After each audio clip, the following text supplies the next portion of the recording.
ग्रामीण भागात राहत आहात, शेती करत आहात आणि शिक्षण देखील चांगले झालेले आहे, पण रोजगार उपलब्ध नाही, तर तुमच्यासाठी महाराष्ट्र सरकार ग्रामीण भागातील सुशिक्षित तरुणांना रोजगार आणि शेतकऱ्यांना आधुनिक तंत्रज्ञानाची माहिती देण्यासाठी एक अत्यंत खास योजना सुरू करत आहे।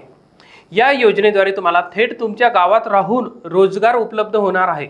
यासाठी तुमचे शिक्षण किती असायला पाहिजे, किती मानधन मिळणार, याची संपूर्ण माहिती या व्हिडिओमध्ये आपण पाहणार आहोत। नमस्कार, मी वैभव जैन, आपण पाहताय लोकाशा टीव्ही।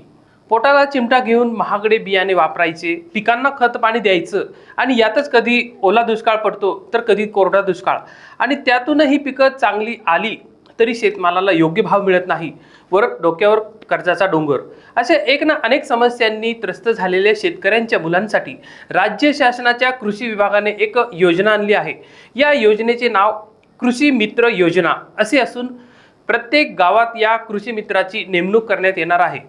तर या योजनेस पात्र असण्यासाठी उमेदवाराचे किमान 10वी किंवा 12वी उत्तीर्ण शिक्षण असावे, उमेदवाराची वय 40 वर्षापेक्षा कमी असावे, तसेच शेती क्षेत्रामध्ये काम करण्याची इच्छा आणि आधुनिक तंत्रज्ञान वापरून सोप्या पद्धतीने कामे कशी केली जातील याचे ज्ञान असावे।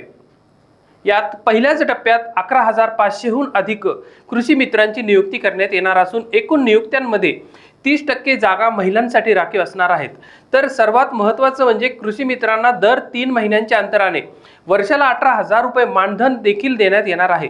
तर या योजनेचा महत्त्वाचा उद्देश असा असून शेतकऱ्यांना शेतीविषयक आधुनिक तंत्रज्ञानाबद्दल माहिती, तसेच सरकारी योजनांची माहिती देणे, योग्य मार्गदर्शन करणे, तसेच शेतकरी आणि कृषी विभाग यांच्यातील दुवा म्हणून काम करायचे आहे। या योजनेच्या माध्यमातून तरुण शेतकऱ्यांना एक उत्तम संधी मिळणार असून चांगल्या प्रकारचे मानधनही मिळणार आहे आणि ही योजना येत्या जून महिन्यापासून सुरू होण्याची शक्यता आहे। तर सविस्तर अर्ज प्रक्रियेसाठी स्थानिक कृषी विभागाशी संपर्क करायचा आहे। अशीच नवनवीन माहिती मिळवण्यासाठी आमच्या लोकाशा टीव्हीला सबस्क्राइब करायला विसरू नका। धन्यवाद।